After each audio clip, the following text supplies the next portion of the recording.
هذا العمل يمت إلى الواقع بكل صلة، وكل الخناقات اللي هتسمعوها من واقع الحياة اليومية.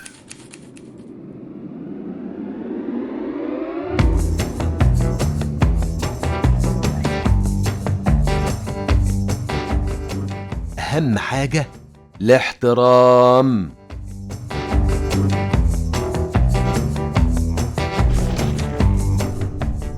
يا نهارك اسود، انت بتشات مع مين؟ مين دي؟ وازاي بتكلمها بالطريقة دي؟ قولي، بينك وبينها ايه؟ رد عليا. استهدي بالله بس، هفهمك. استهدي بالله؟ هو انت تعرف ربنا اصلا؟ يا حبيبتي افهمي، دي مجرد واحدة بتستظرف وأنا برد عليها بطريقتها. وايه اللي جابرك؟ طب سيبك مني انا، انت ما بقيتش فارق معايا اصلا. انت متخيل لو عيل من عيالك شاف الشات ده هيبقى موقفك ايه؟ ما تكبريهاش بقى، دي مجرد شات، وما تسوديش الدنيا كده. هو انت لسه شفت سواد؟ والله لا طربقها فوق دماغك.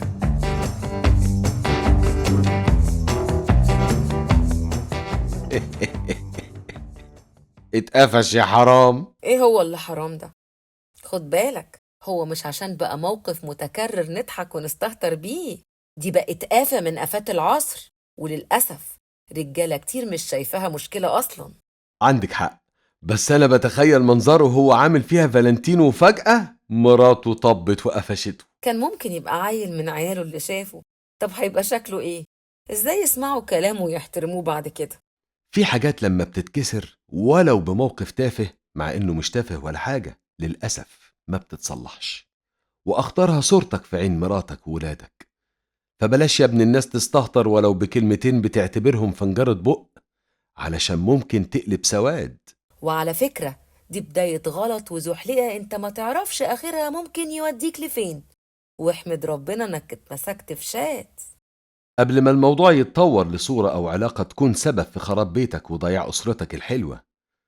بس يا رب يعرف يراضيها وتسامحه من قلبها، ويشيل بذرة الشك اللي زرعها بإيده في علاقتهم، وعلى الله ما يكررهاش تاني. انسى يا تامر، مفيش فايدة. مفيش فايدة؟